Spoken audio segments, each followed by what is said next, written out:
For Bradford City, their second game in pre-season ended in a 0-0 draw against Chorley. Perhaps wasn't as positive as their first game had been against FC United of Manchester, in which they won by 1-0, but I think it's fair to say that for all associated with Bradford, things are still very positive in terms of their preparations going into their League One season following their promotion at the end of last season's League Two campaign. Certainly they've done a lot of business so far during this transfer window, and I think a lot of the players are still starting to gel a little bit. Certainly at the end of their previous game, Curtis Tilt, one of the new recruits, said players are starting to gel and the squad's starting to come together. But I think this game against Chorley perhaps showed that whilst that may be true, there is still work to do as well. And I think Graham Alexander, he reflected that in his post-match thoughts as well. He said it was a different sort of a test compared to what they'd had previously against FC United of Manchester. So I think for Bradford, they just need to keep going the way they're going. It's certainly not the end of pre-season yet. Still a lot of work and time still to go into things before the season does get underway in mid-August. But overall, they'll be happy with what they've done so far. Obviously, no goals and no victory to show for it in this game, but let's not forget that pre-season isn't really about results, especially at this stage. It's about determining styles of play and gelling the team together and making sure that new signings are all bedded in to the squad.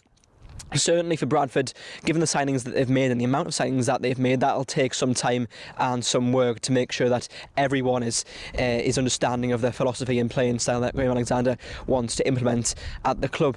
But I think also the signings that they've made also show that they're a serious side and serious about competing well in League One next year and not just being content with surviving in England's third tier.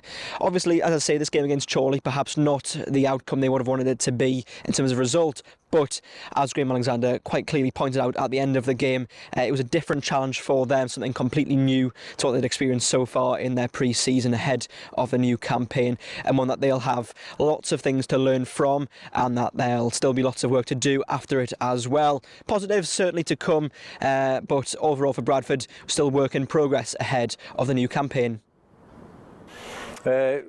Different test for us today as to last week. A lot more physical. They're a good team did well last year in the National League. I thought first half we didn't really get our game going in over the press. There were some good bits, but there's other things that we definitely have to improve on. I thought their front two causes too many problems for my liking, but second half we were better, we were more aggressive, we played in their half a lot more.